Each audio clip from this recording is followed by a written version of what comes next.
அனைவருக்கும் வணக்கம். இன்றைக்கி டேட் பார்த்திங்க அப்படின்னா 10th நவம்பர். ஸோ இப்போ நம்ம ஃபுல்லாக அப்டேட் பண்ணியிருக்கக்கூடிய புது பாட்டில் தான் வந்து ட்ரேட் எக்ஸிக்யூட் பண்ணியிருக்கோம். வீடியோ கொஞ்சம் லேட்டாக ஆரம்பிச்சிட்டேன். ஸோ ஃபஸ்ட்டு இனிஷியலாக பை பண்ணி ஒரு $18 வரைக்கும் லாஸ் போயிட்டு அதுக்கப்புறம் தான் ரெக்கவரி மேலே வந்திருக்கு. ஒரே ட்ரேடு தான், இது வரைக்கும் நெக்ஸ்ட் ட்ரேட் எடுக்கல. ஸோ டேஸ் P&L பார்த்திங்க அப்படின்னா $85 டார்கெட் ஆகும், $60 லாஸாகவும் ஃபிக்ஸ் பண்ணியிருக்கு. Lot size 0.04. ஸோ நம்ம மொத்தமாக இப்போ 4 செஷனில் ட்ரேட் பண்ண போகிறோம்.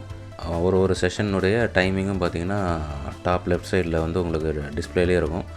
எந்தெந்த டைமில் ப்ரோக்கர் டைமு, அதுக்கான ஈக்குவலண்ட் நம்மளுடைய ISD டைம் என்ன அப்படிங்கிறதும் நமக்கு வந்து அங்கே டிஸ்பிளே ஆகிடும்.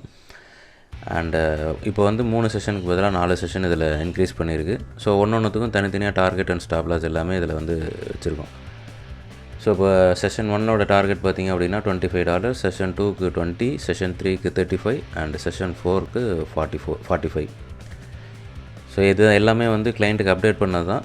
இதில் இப்போ நான் போட்டிருக்கிறதுல ஒன்று இந்த ட்ரையலிங் சிஸ்டம் வந்து ஒரு செஷனுக்கும் தனித்தனியாக ஆக்டிவேட் பண்ணுற மாதிரி ஒரு அதாவது ட்ரையலிங் சிஸ்டமை ட்ரையல் பார்த்துட்ருக்கேன். ஸோ அது சக்ஸஸ் ஆச்சுன்னா அதையும் வந்து கிளைண்ட்டுக்கு அப்டேட் பண்ணிடுவேன். ஒரு சில டைமில் $25 வைக்கும்போது 22 வரைக்கும் வந்துட்டு கூட ரிட்டர்ன் போகுது. ஸோ நம்ம வந்து ஒரு சேஃபர் சைடுக்கு ஒரு ட்ரையலிங்கும் வந்து அதில் வச்சுட்டா நமக்கு லாஸஸ் குறையும் அப்படிங்கிறதுக்காக ட்ரையலிங் சிஸ்டம் இந்த இடத்துல ஆக்டிவேட் பண்ணியிருக்கு. ஸோ இது பர்ஃபெக்டாக ஒர்க் ஆச்சு அப்படின்னா நெக்ஸ்ட் அப்டேட், அதாவது நெக்ஸ்ட் மண்டே இதுவும் வந்து கிளைண்ட்ஸ் எல்லாத்துக்கும் அப்டேட் பண்ணி கொடுத்துருவோம். ஸோ இப்போ ஆக்சுவலாக பார்த்திங்க அப்படின்னா ஒரு $15 வந்து நமக்கு ப்ராஃபிட்டில் போயிட்டுருக்கு. 0.04 லாட் சைஸ். நம்ம வந்து இதுக்கான கேபிட்டல் பார்த்திங்க அப்படின்னா $400 to $500 கண்டிப்பாக இருக்கணும். அதாவது நம்ம ட்ரேட் பண்ணக்கூடியது வெறும் $30 தான் இருந்தாலும் நமக்கு வரக்கூடிய ரிஸ்க் அண்ட் ரிவார்டு, மணி மேனேஜ்மெண்ட்டெல்லாம் பொறுத்து நமக்கு வந்து ஒரு $500 இருந்தது அப்படின்னா தைரியமாக நம்ம வந்து போடலாம்.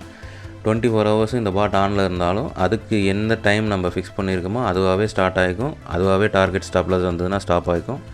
ஸோ 24 hours நம்ம எதுவுமே நடுவில் இன்டர்ஃபியர் பண்ணணும்னு அவசியம் இல்லை. $25 ரீச் ஆகிடுச்சு. ஸோ அடுத்தடுத்த செஷனுக்கான வீடியோஸை நான் போஸ்ட் பண்ணுறேன். தேங்க்யூ.